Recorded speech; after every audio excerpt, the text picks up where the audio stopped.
For every tax that we are making, for every tax that you are paying, 10 shillings, if you pay 10 shillings as a tax, shilingi saba inaenda kulipa interest ya deni. This week we are discussing human rights because it is International Human Rights Day. Wewe unajua rights zako? Politicians think about the next elections. Leaders think about the next generations. We are joined by a very special guest, Okoth Opondo. Kenya is worth living for, not dying for. Okoth is a community mobilizer, human rights defender, and a young people's civic educator.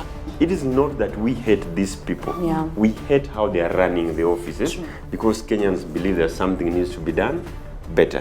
We talk about the state of human rights in Kenya. We talk about what is owed to us as humans existing in this world, but also, of course, existing in Kenya, and we are very, very excited. The biggest challenge is that you are dealing with a generation that is very unforgiving. We don't forgive and we don't care. Yeah. Well, hang around and get to hear our conversations as we commemorate this very special day, Human Rights Day. Stand up and let's keep fighting for a better country. Yeah.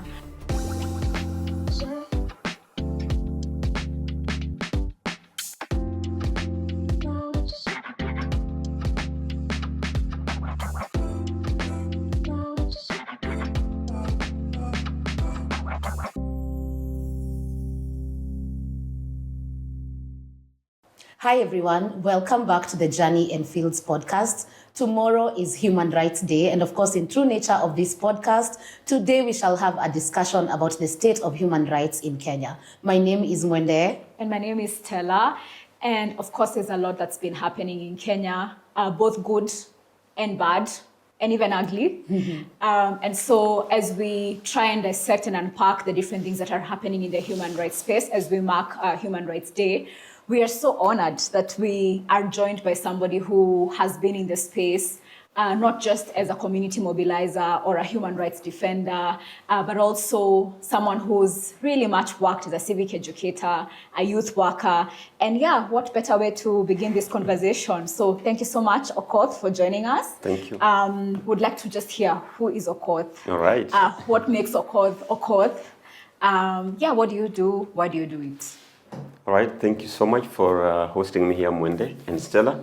My name is Okoth, as I illustrated, Okoth Opondo. Of course, if you ask who is Okoth, Okoth means a child born when it is raining. Just kidding.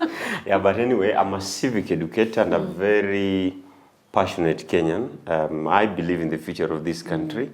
I believe that we don't have any other home to run to. This is the only home that we have, and if it is to prosper, then we are here to make it better. We are the only ones who can do it, because if you look back, there are people who fought, there are people who went to jail, there are people who died for us to be alive and even to have these conversations here today.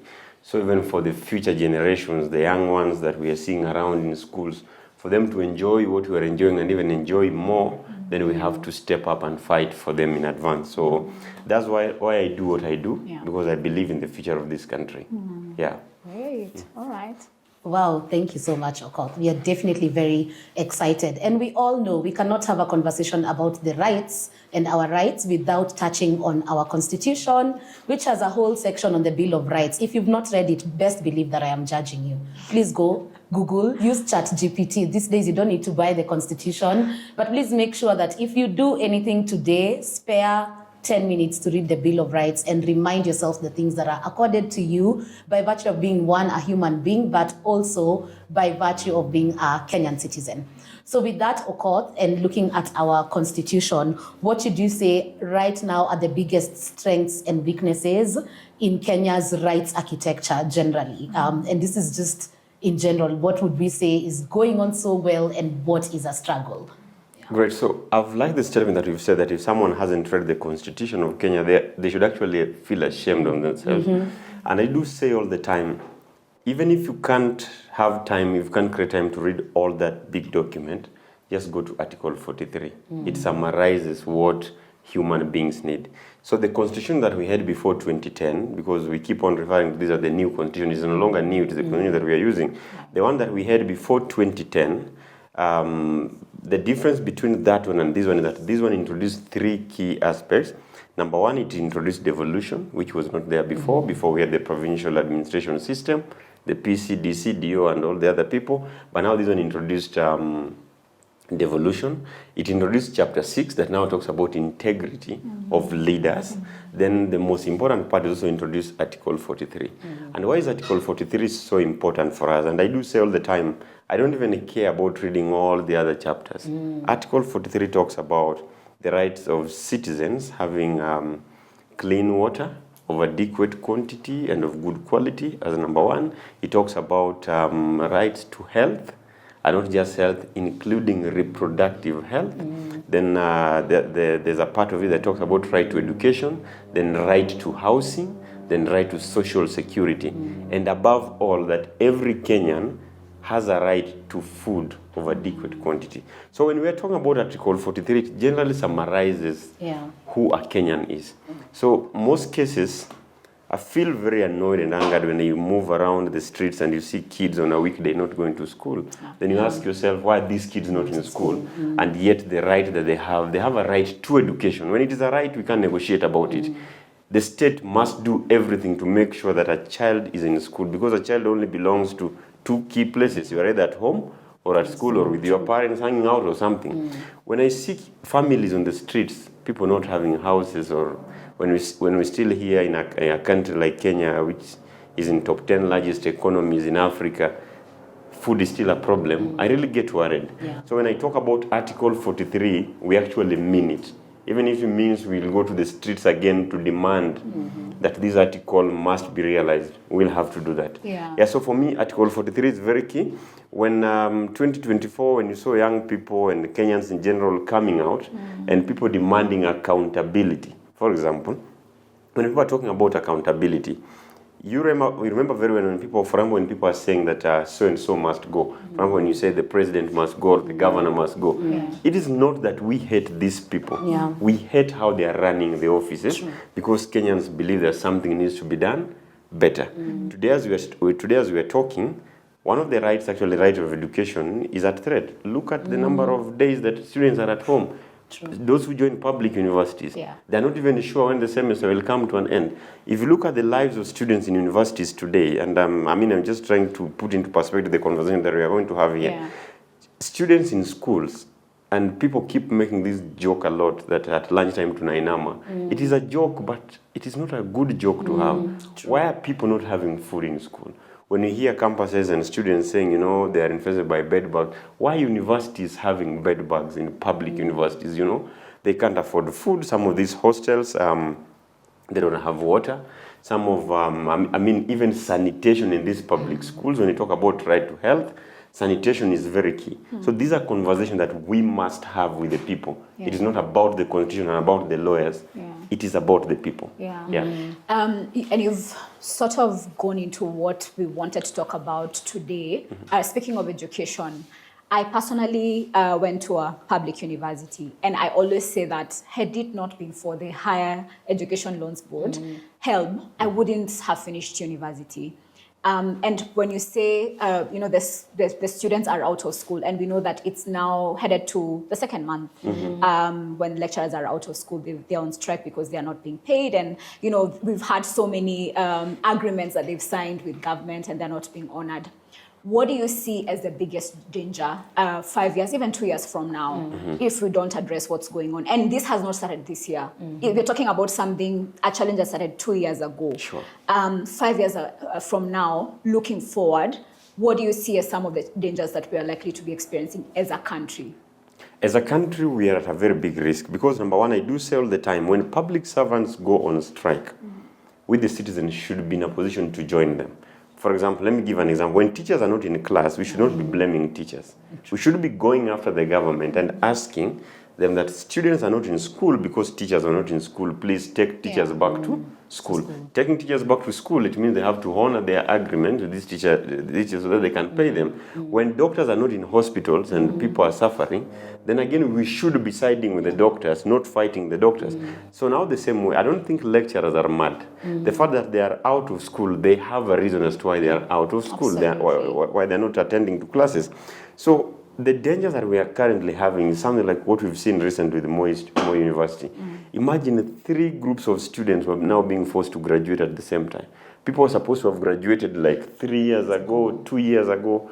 We are actually making people's dreams. It is like we're now playing around with people's dreams because Kenya is a very young country, among the youngest nations right now in the entire continent of Africa, and Africa being the youngest continent.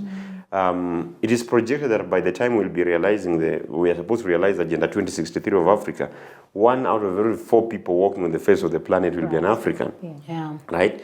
And if that is the case, then remember Kenya is part of that. We're talking of 2063, and we also have these other visions like 2030. How are we going to realize these visions if we're not giving young people education that they need? Yeah. The rest of the world is moving on. We compare ourselves all the time to countries like Singapore, South Korea.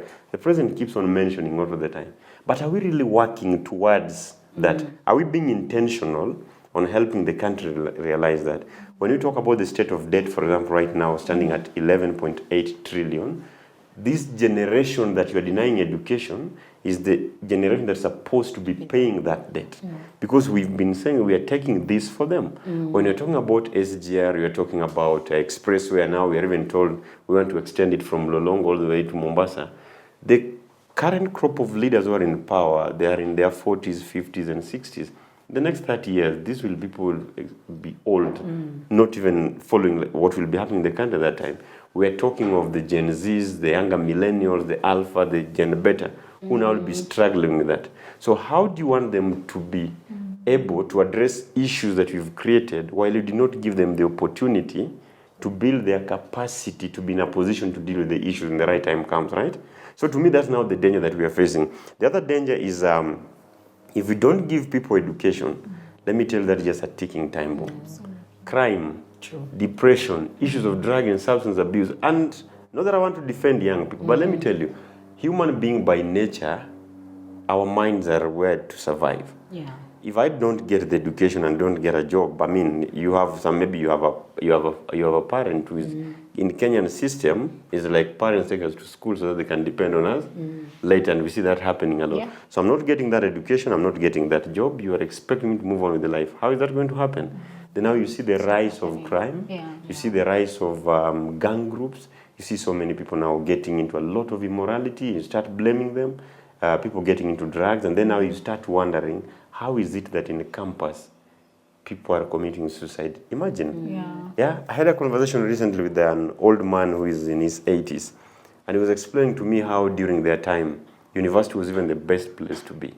In fact, in university, you even ate food that you are not getting at home in the 50s and 60s. And all of them keep telling us about what we call boom. And how boom used to be the thing. In fact, from boom, you'd even save and buy yourself a motorbike or a car or even start a life. Why is it that when it comes to our time, then it becomes a problem? Yeah. When students are demanding for better, then it becomes a problem. To me, I think we have to let them keep on demanding. Yeah. Because they're the future of the country, and they deserve everything they're asking for. Yeah. Who is responsible for this challenge? It's a mess. Who is responsible for this mess? Because we need to name those that are in charge of doing that, because it's somebody's job. Yes. And who is also responsible for pushing for better, apart from the lecturers or maybe the students, because I mean, we know of university and colleges strikes, but who else should we be holding accountable? First, we need to hold it squarely goes back to the government. Yeah. But the most important question is, who is the government? Is it of the people, by the people, for the people, right? If you today elect Opondo, who is an incompetent leader, expecting him to bring change, then it should also be your problem. So the blame is two-way. Yeah. The people we've put in power, number one, they are a problem. But number two, we the people who put some of these people to power. Yeah. Honestly, there are times you listen to some members of parliament and you wonder, how did this person become a member of parliament? Right. Yeah. In an era where we need to be talking about climate change, the countries are grappling with nanotechnology, we are talking about AI and everything. We are electing people who can't even debate issues in parliament. Yeah. I ask Kenyans all the time, when is the last time that you saw the Kenya National Assembly full during a debate? When they're discussing salary increment, or when the president, when the president is coming to address the nation, or when they're impeaching Gachagua. Now that one, and you see, that is about their own interests. Right. True. I tell Kenyans all the time, be very careful. to distinguish between leaders and politicians. Politicians think about the next elections. Leaders think about the next generations. Yeah. Who are these people? True. They're always thinking about the next election. So today, as we sit down here, we are talking about students at home. We are talking about patients not getting services. We are talking about joblessness and all this. But listen to the politicians daily. 2020. Someone was invited to State House Yeah. yesterday. That's what As we are here hearing talking now. about the Human Rights Day, 10th December, a normal Kenyan is talking about, how am I waking up tomorrow on 11th? Where will I get my breakfast? I've been here on a long holiday, November, December, 2 months. Children are going back to school in January. And a common Kenyan on the ground is thinking of school fees, thinking of where to get food, where to get water. Will my kids get to school safe? If I get, will my wife deliver safely? Will I get a job after school? Those are the things that common Kenyans are thinking about. Politicians are not thinking about that. They're thinking on how to keep on bringing different communities together and how to win elections. Yeah. So now and the how question, to make sure that the people are not united. Because Yes. if they're united, they're Then out of they're in jobs. trouble. exactly. Yeah. Or if they have to unite, people is united towards votes. True. So when a politician looks at us, they see votes. They don't see the challenge that we are going through. And that's why it is so easy to invite a politician to a crowd, but not to platforms like this. Because they'll ask you where are the numbers, the word number, because to them we are voters. So maybe it's also up to us to start challenging ourselves and ask, are there things we can do without these politicians? Yeah. And now that's where education comes in. These kind of platforms need to be done again and again, Yeah. so that Kenyans can open their eyes. Yeah. And I think, Okoth, I have a question, because the reality is we have a duty as Kenyans, but you've mentioned all the reasons why someone might not even be paying attention to what is happening in relation to their rights. I mean, you're busy, you're living for the day and Yep. by the day, given the state of the economy, the state of everything. What I wonder is, what are the practical tools that we can encourage people to adopt so that they stay aware? Because I imagine, and for us, we are practitioners in this field. So some of this information you come about, even sometimes not intentionally. You attend a conference, you listen to people talk and you gather that knowledge. What I'm wondering is, for a normal mwananchi who has to wake up at 4 a.m. and probably sleeps at 10 or 11 because they are either in traffic or whatever, it's just a busy day. What are the practical tips that people can start implementing day to day so that they are able to play their role as citizens? Because someone will tell you, me, I'm just exhausted. I've spent so much time in jam. When news is happening, I'm somewhere in traffic trying to get home, or I'm working. So, because I feel like a lot of times we talk about the responsibilities and duties that we have as citizens, but I wonder whether sometimes that is actually a very privileged opinion, or also that it's also privileged in the sense that some of us already have access to that information, but there are people who really, they just don't have time in their day. But what are the things that people can start doing? I mean, you can't watch news maybe because you're not available, but what can you do to make sure that you're aware? What are the important times that you need to, be checking? The person that you voted, are they doing what they need to be doing? How can someone who's just a normal citizen going about their day be able to do some of those things in small ways that are, tasks that are broken down so that someone doesn't feel like it's so heavy, like on top of everything that I have to do, I'm also a freedom fighter. I'm also, I'm an employer somewhere because my MPs, I'm the one who's employed them, but what can I do? Because I think that might also be a struggle for people, yeah. I like that, because when we started this conversation, we started by saying that there are people who fought for us to be where we are today. I don't believe the masses can organize themselves to do what we are asking them to do. But now the challenge comes to the few who have this information. Because if you look back, on a positive note, I want to believe that the Kenya of today is not the Kenya that we had 5 years ago. For sure. 2007, for example, what happened? I am confidently sure that is a phase of history that we're not going to repeat again, because now people's eyes are more opened, and it's because of the efforts of little programs like these ones and few people like what you are doing that keep on opening people's eyes, right? Yeah. Today we are here seated. We don't care whether so and so is from this community or from that that religion. Today our common enemy is bad governance. Years ago, protests will never be organized by people, not politicians. But last year, look at what happened. We almost pushed a whole president out, right? And to the point that, yes, he might have tricked the nation, but for a president to come out and even admit and say, I'm pushing away the cabinet, it means a lot. It means that they felt the fire. Yeah. He actually refused to sign the finance bill. Yes, he which is a good thing. Yes, which is a good thing. Remember, like the femicide protests last year, those were things which are not happening in Kenya before. And currently there's a video trending, and it really, really pains me. And that's why I say we need to be very careful to know who are the leaders and who are the politicians. A member of parliament trying to use the wrong side of the road. Then he's filmed on the road. Oh, yeah. Now, does he go ahead to say, Pelekia Ruto, taka? To be honest, that is my member of parliament, Kibra constituency. So Walimu Orero. And not just my member of parliament. He was my teacher in high school. Remember, he was a former principal of some of the top schools in Nairobi. Upper Hill, Langata, Dagoretti. So think of it as students who went through his hands and now he's a sitting member of parliament. And not just that, he's sitting in the education committee in parliament. Making decisions yes, for making our decisions. children. And he has the power to tell you, and actually rolling down the window and saying, taka. Imagine if a member that. of parliament calls you taka, I can already tell you how these people see us.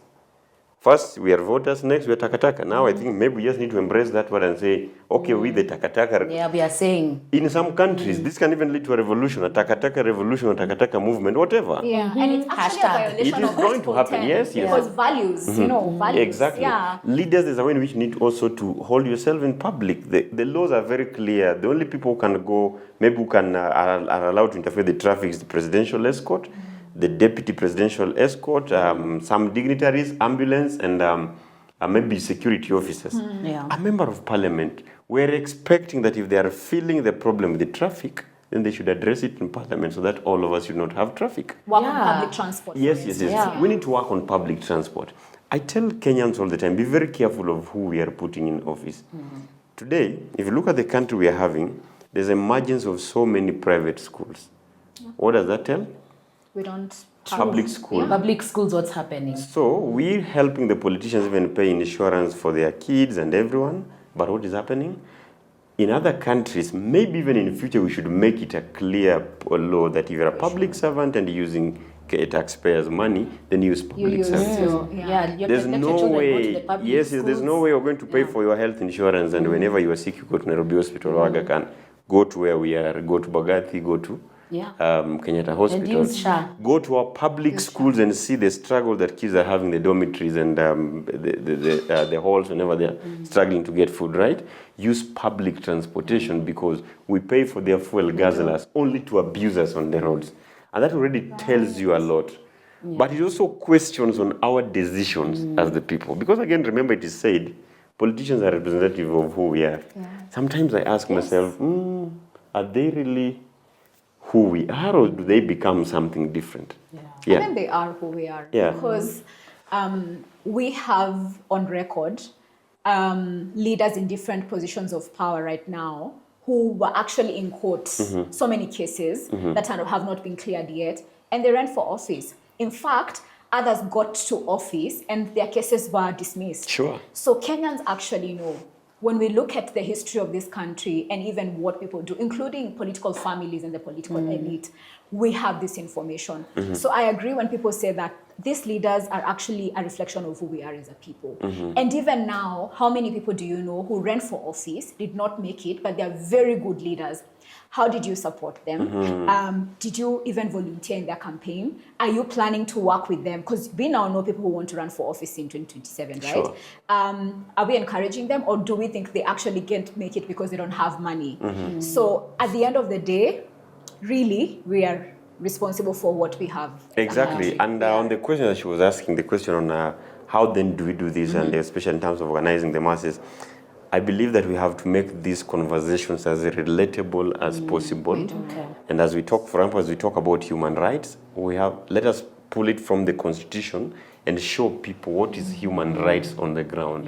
Human rights is when your child is not in school and she's supposed to be in school. Human rights is when you cannot be able to afford food in a country where you pay taxes and things should be working, right? When you can't get water, when you can't get electricity. Sometimes they make us feel like it is a privilege to have electricity, to have water.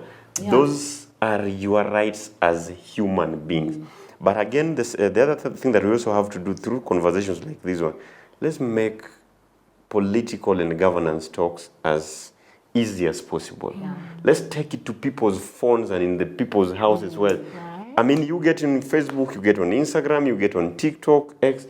We need you to find something that is related to you so that the day we are able to connect the voting to the food that you eat on the table, voting to school fees, voting to you going to hospital, voting even, connect even voting to the matatu that you board, knowing that you can be thrown outside a matatu. Yes. That is a human right, and it's also relating to how you vote. True. Because if you vote leaders who care, then there are certain things that cannot happen in a country. True. I can assure you, the moment you hear a member of parliament talking that way, next thing, how will a conductor talk to you? That is a member of parliament supposed to be respecting. Or a child, because children are also watching. They mirror. Exactly, right? We've seen in this country also cases where matatus which are owned by public servants, the children who are breaking rules, and we don't care. Yeah. And for us, it is very normal. And to some point, we also learn to agree that that is how life is. Kenyans, that is not how life is supposed to be. Yeah. You deserve better. Yeah. You deserve to be respected. You are in a country that has a lot of resources, and every person deserves something by the end of the day. And that's why you have to keep on fighting. So let's make this conversation as relatable as possible. Take another trending topic like the issue of the public debt right now. To the common person on the street, when you say Kenya has a debt of 11.8 trillion, you know they can't relate. But we need now for us, the people who have this information, as you stated, let's break it down to show them that you see that 11.8 trillion that was taken was supposed to do this road that you are suffering. This is the road, I mean, the state of this road is the reason as to why you're not able to take your food or agricultural produce from the farm to the market. Right. And because you cannot take it to the market, you are not getting money.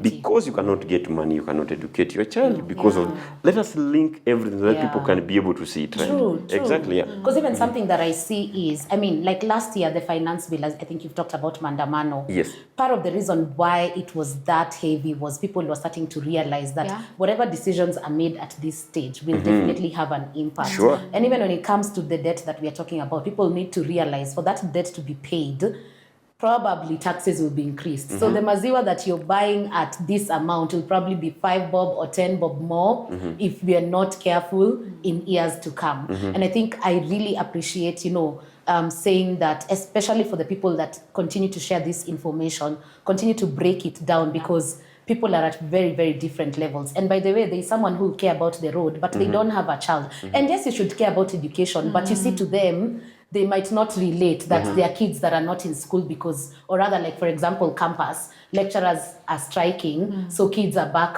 home. But if you're not a parent, you will not know, and maybe you might not care enough about that. But what we need to kind of just remind ourselves is that if one thing is not going well, chances are that it's a spiraling effect. And I really like that you've said, just reminding ourselves to pace ourselves, let's be people of values. Let's remember that, there are things that are accorded to us by virtue of just being a Kenyan. And you pay those taxes. So you pay the taxes. You deserve it. Pretty much taxes are the money that we give the government so that they are able to commit to these rights and make sure that you as Okoth, you as Stella, wherever you are, you can say that I'm educated, today I've eaten, I'm happy, I was safe on the road, and so on and so forth. So everything that you think about and everything that you experience, we pay the government. We give the government that money to do it. Let me mention something quick.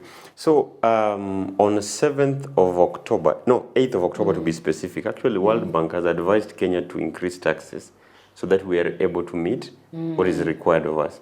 We actually need a conversation. Sorry to cut you short. We need a conversation another day to break down what it means to work with some of these institutions, either when we take up debt and the conditions that they give. But I wanted to mention something here. So, can I do it in Swahili a bit? Yes. Language. Perfect. So look at this. As a country, we have 11.8 trillion Kenya shillings as debt. As a country, our budget for 2025-2026 stands at 4 trillion. As a country, 2025-2026, we'll only be able to raise 2.1 trillion in terms of revenue. So Kenya, do you know what this means? Unaishi kwa nyumba 20,000, but job unafanya, unapatanga salary ya 5K. Does it even make sense to you even as a human being that nyumba yangu ni 20, naendaje kuchukua nyumba 20,000 but salary yangu ni 5,000? Like, how are you budgeting? Now, with 11.8 trillion, Kenyans, now let me show you, let me tell you what this means. For every tax that we are making, for every tax that you are paying, 10 shillings, if you pay 10 shillings as a tax, shilingi 7 inaenda kulipa interest ya deni. For every 10 shillings that is cut from you as a tax, 7 shillings goes to financing the debt interest, the interest that we are accruing. Right. Now that is what we are talking about. That means again, even before a new year begins, before we start a new financial year, na najua wengi wenyu sana mnaongoja June, budget isomwe na CS wa finance ama treasury. Before hata tuanze kupewa budget, tunashaanza kupanga tutaomba pesa aje. Because pesa tuna raise as a country is slightly above half ya pesa tunahitaji to run as a country. Wewe tu penye umekaa home as an individual, you are thinking of budgeting. Unataka kwenda, okay, una earn salary ya 10,000 kwa mfano. Unafaa uishi kwa nyumba ya pesa ngapi? Yeah. Unafaa upige sherehe na pesa ngapi? Unaweza afford kupeleka watoto wako shule aina gani? So that's a conversation that definitely we need to have some other day. Now, the second thing, as we still talk about human rights, Kenyans also, let me also remind you something. There are things that we call, they're like public goods, which do not really need private solutions. Yeah. If public transport is not working, nyinyi mnadhani tukiendelea kununua personal cars, that is a solution. That is not a solution. We need to demand the government ifanye vitu poa so that the roads zikuwe decent. No one wants to struggle na mambo za parking kila mara. Yeah. If buses can work better, then it will be okay. So when we have a problem with public transport, the issue is not buying a car, usumbuane kila mara kupeleka mtoto shule asubuhi na nini na nini. Government needs to work public transport. Ifanye kazi. If we don't have water, the solution is si kuchimba borehole kila mtu kwake. Nairobi will one day sink, and actually that's even what we are reminded by environmentalists. Nairobi will one day sink. We cannot keep on drilling boreholes everywhere. Demand for water ikuwe supplied na serikali. So we cannot keep on addressing public problems with private solutions. Yeah. Yes. And I really like that because it's a reminder that, I mean, if the government is doing what it should be doing, ideally they should know that in the coming years, Nairobi will sink. So if they are the ones who are managing how water is getting to the people, they will think about how can we do it in the safest way that retains our city, that makes sure everyone gets water. That is what the government should be doing. The same way you, wherever you're hired, in whatever job you do, or whether you're an employer, whatever you do, you start thinking about this is the problem, how can we solve this problem while making sure there is very little disruption, or how can we solve this problem in a way that takes the least resources, but we don't have to revisit this issue again. And that's why even, for example, it all goes back to like this government sometimes does not show up in the most committed way because, for example, even when they're repairing roads, like the way wanakuja kuziba pothole, I mean, if you just take your time and just do that road in a good way, we cannot be repairing the same road every 2 years. Surely even you as a government, there are better things for you to do. So that's the thing that now we are just trying to say that when we are talking about our rights, the truth of the matter is for a Kenyan citizen to fully enjoy their rights, the government must be doing what it is doing. Or what it needs to do, not what it is doing, Let me explain something hapa. Ndio sasa Wakenya wajue kabisa how a government should always look like. Ndio, we are here shooting a very nice show that we want people to watch. I am sure there are targets that the people doing this are expected. By the end of this, a video is needed to be seen. But kuna watu wataedit, kuna watu watafanya nini. All Kenyans, if you work somewhere, you know kuna kitu inaitwa KPI, the key performance indicators. And your employer, sometimes you can even be denied a payment for not meeting your targets. Maybe is it time that we have a conversation with our politicians or with our leaders that, can you show us before malipo ifanyike, what did you set to do and have you done it? Number 2, who is the employer? Ni wao ama ni sisi? sisi, yeah. Why is it that they keep on promising to build bridges and roads when roads are not needed? Tutajenga madaraja even where there are no rivers. Why do they keep on promising unnecessary things? Yeah. Times, conversations must change. It is time to come back and consult wananchi. Yeah. It could be sometimes, it is not the dream of even Kenyans to be going to the hospitals. In fact, research indicates there are so many diseases that can be tackled at earlier stages. Maybe Kenyans could even be demanding now for maybe healthy food or something so that kids that are so that watoto wasiwaifike hospitalini, ndio. So maybe it is time to shift. Tuanze kujiambia, ask wananchi mnataka maybe for this financial year si daraja tunataka. Tunataka i transformer itoke hapa iwekwe huko because it is a safety issue to students in this school. Or tunataka street lights iwekwe hapa. Assumptions ndio wanafanya nazo kazi kila mara is a very big problem. So for me, we need to take back our power because remember we've donated it to them. You are a representative, not a leader. You are representing us, and that's why you have the power to put you there and to get you back. So for me, we are demanding more and more accountability from these people.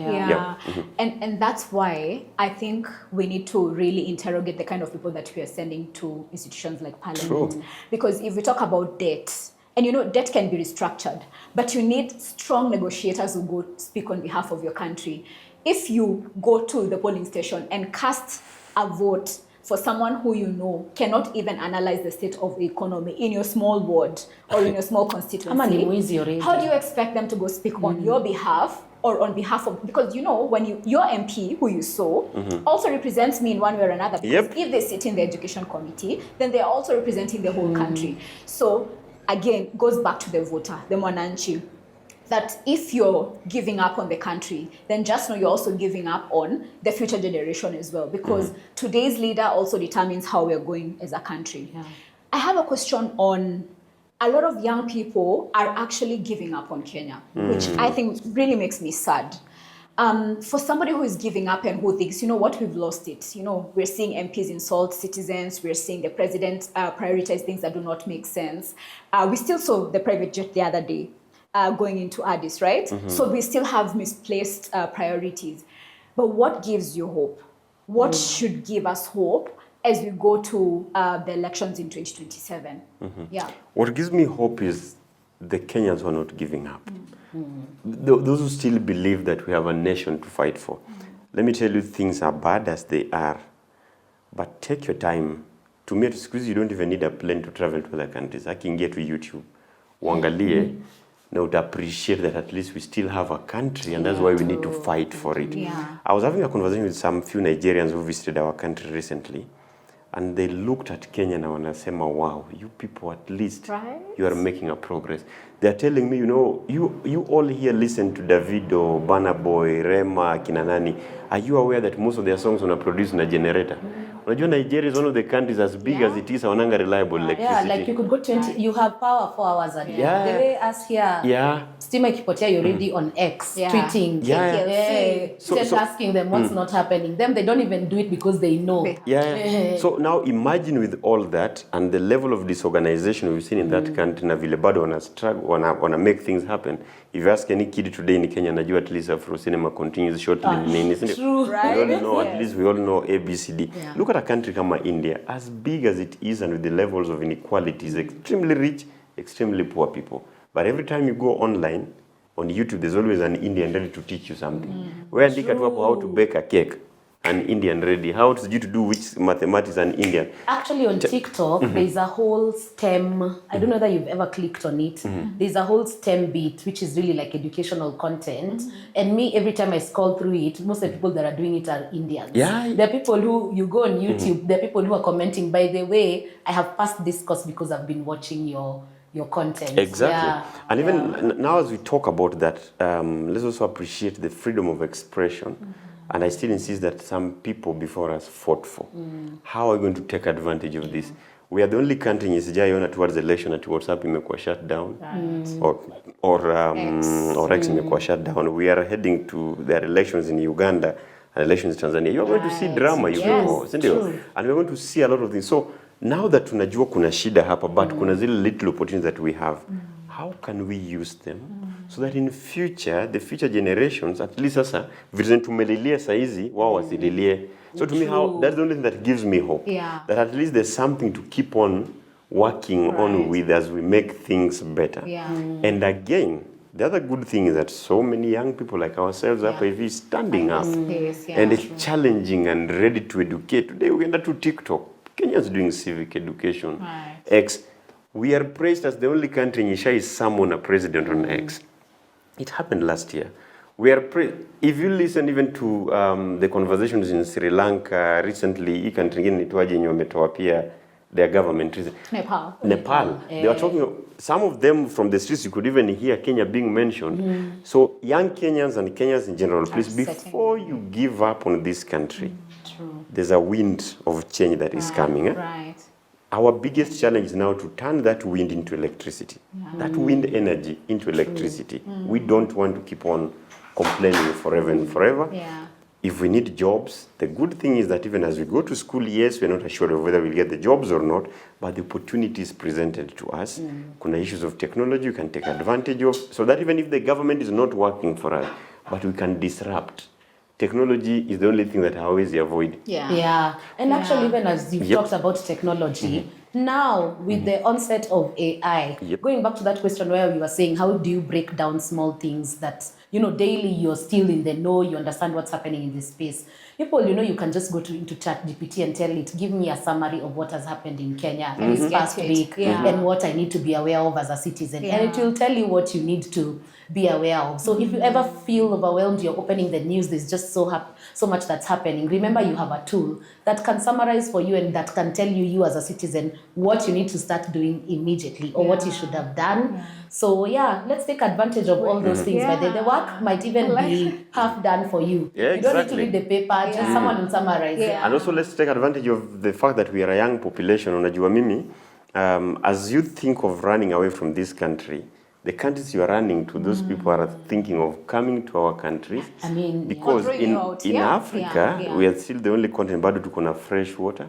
Maji yetu bado inatoka kwa milima na misitu. Other countries, ground iliharibika kabisa, si ndio? Again, we are the only country that you can still innovate something na ita work because opportunities are needed, right? Being also a young country, recently I was looking at what is happening in Japan, declining population. Guys, don't run away. Countries like Finland, with a population of 5 million, I just learned recently 1 million people may cross 75 years and above. Out of 5 million, 20% of the country are old, extremely old people. Since we are standing at 19 point something. We're very young. Our median age. So it is time. And if we can maybe stay back a little bit, build it so that hizo places tunataka kutoroka tukienda, siku moja pia sisi watu wanaweza toroka warudi huku hivi. Watu wakuje huku, si ndio? So maybe that should also be a motivation for us to keep fighting. I like that. We've got a quick round of questions, but one day I'd like to hear what's giving you hope right now. I think for me, it's when I listen to the kids and they even know must go. I mean, I feel like there's so much hope because if you look at how things have happened generation-wise, I think you alluded to it. We had the people who fought for our independence. They did their part. We had the people who, fought for multipartyism. They did their part with what they could. We have the new constitution. That was also a fight. So just seeing that even kids right now, they will tell you, auntie, no, don't tell me. Like, when you tell a child, those days when you used to be told something even as a child and it's wrong and you never used to talk back. But the kids these days will ask you, what do you mean? Why are you saying this? And I think that's what gives me that much hope and what we need to challenge ourselves as the generation that are young adults right now is we need to set the pace for them so that we leave them something that they can carry on with. If we just sit down and don't do anything, now imagine the things that they would have to deal with. And imagine the number of setbacks that could be possible. I mean, we've talked about there's not much censorship in Kenya, but if we are not careful, that is where we are going to head. I mean, last year during Mandamano, we saw the collusion, allegedly, and I want to use those words keenly. We saw the collusion because at some point there was no network. Who is in charge of the network? It's a private entity. However, that seems to have been the most opportune moment when people were about to, get into parliament. That's when now there's no network.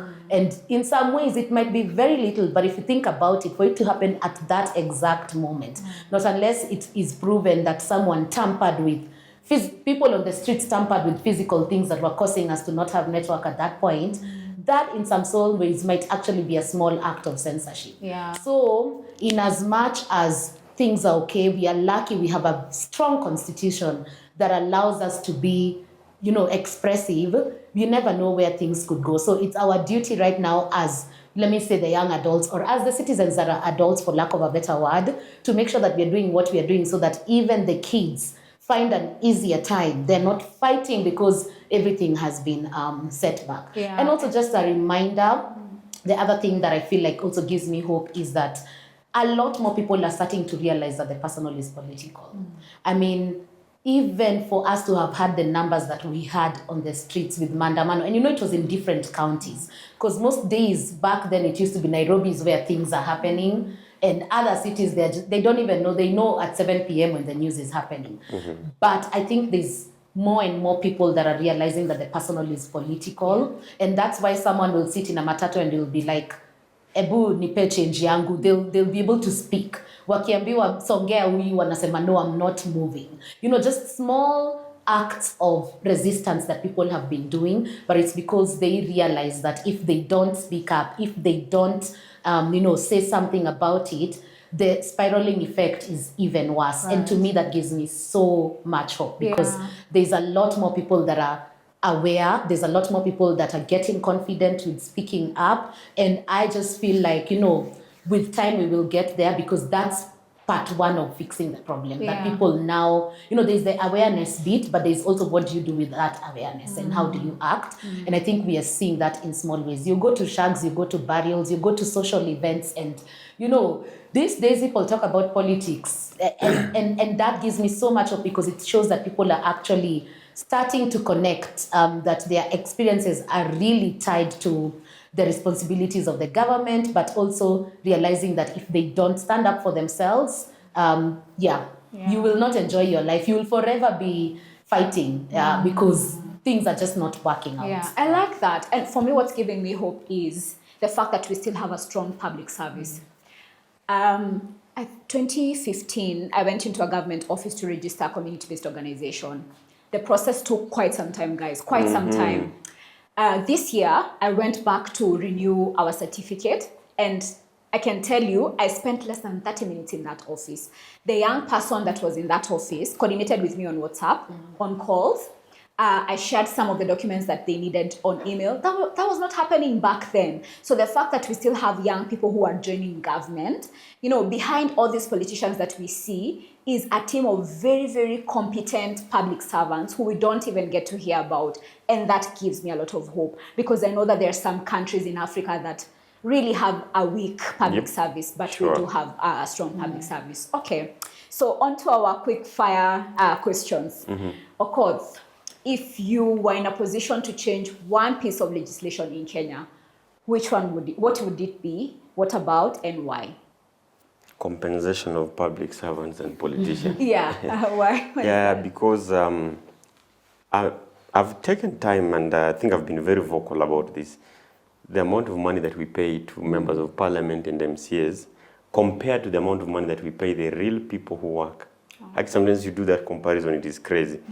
Member of parliament at 700 and something thousand Kenya shillings, then unaangalia pesa mwalimu analipwa, unashangaa inaingiana hata wapi. Now which job exactly do they do? And even with all that, the allowances, 20,000 shillings airtime per month. Kwani what are they calling? Na bado unalipwa salary. No, hata wachana salary.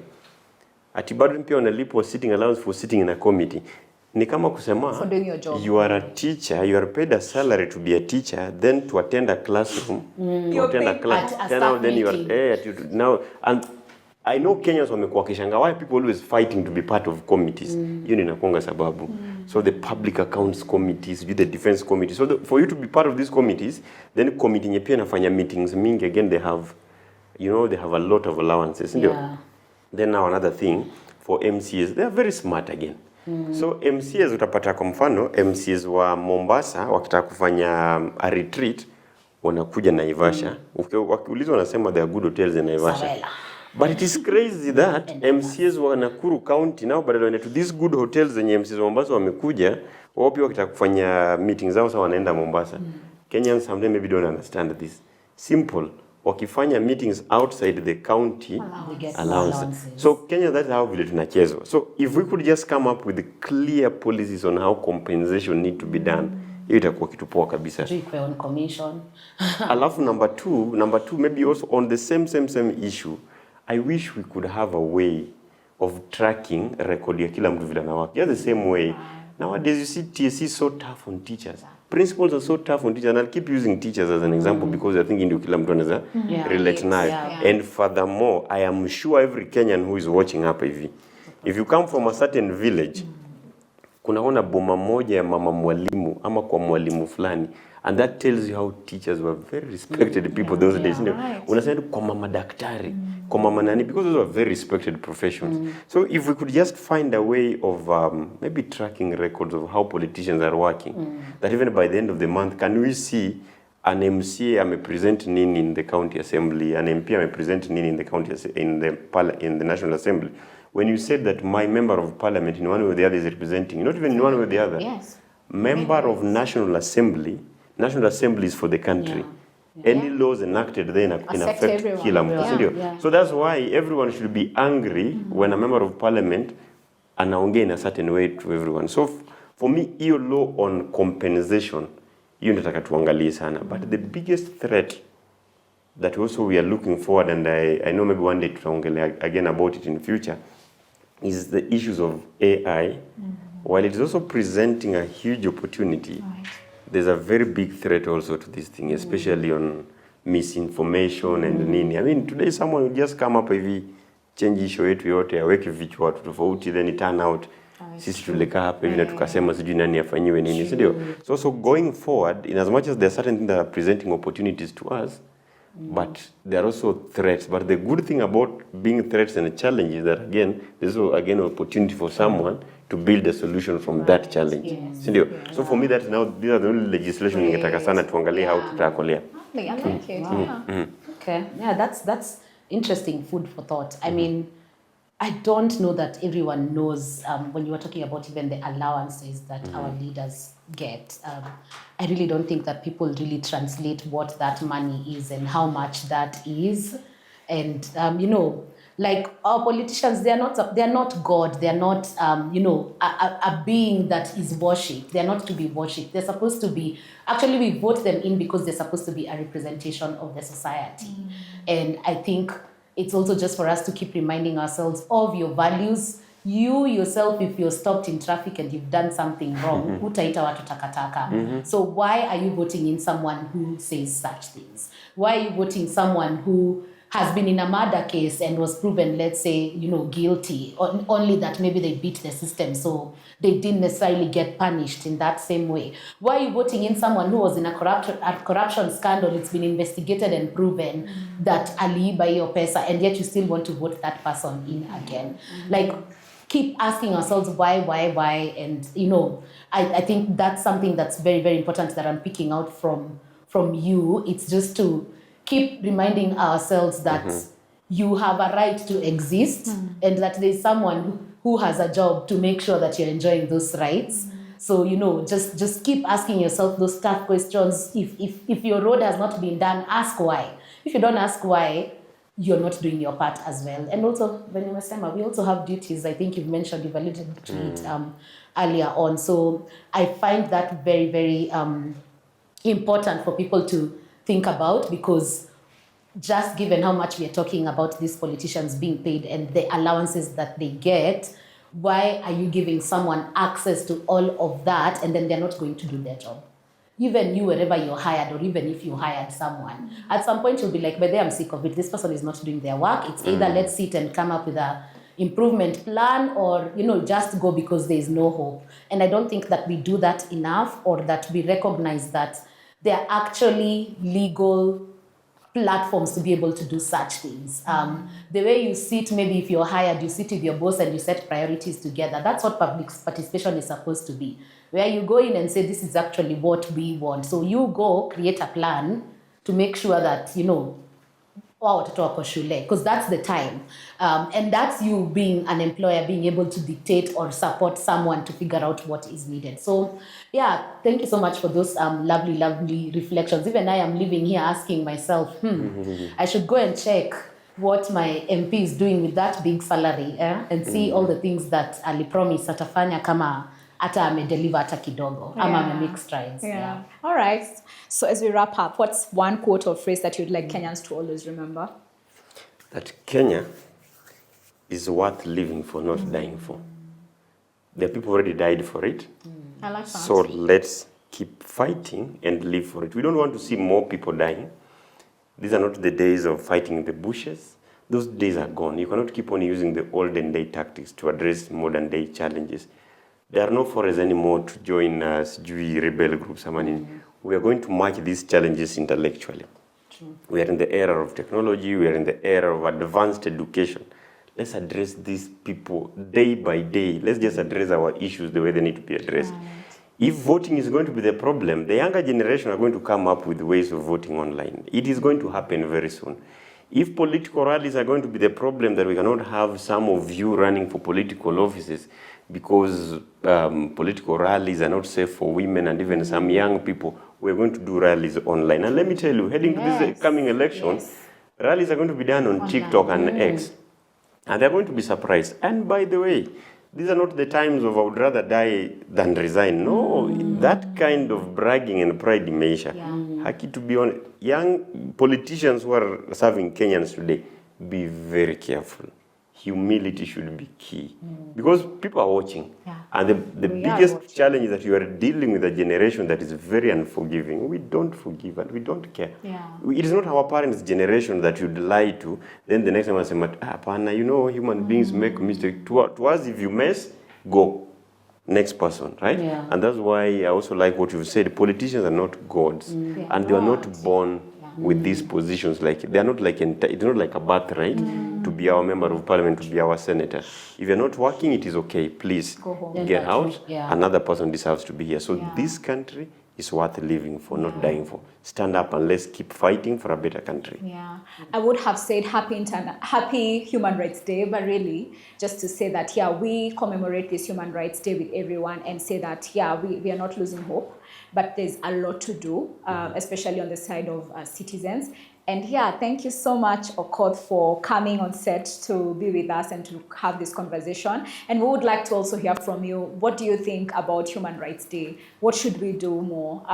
What should we observe? And what should we stop actually entertaining from the people that serve us and the people that we've put in office? Until next time, bye-bye. Bye.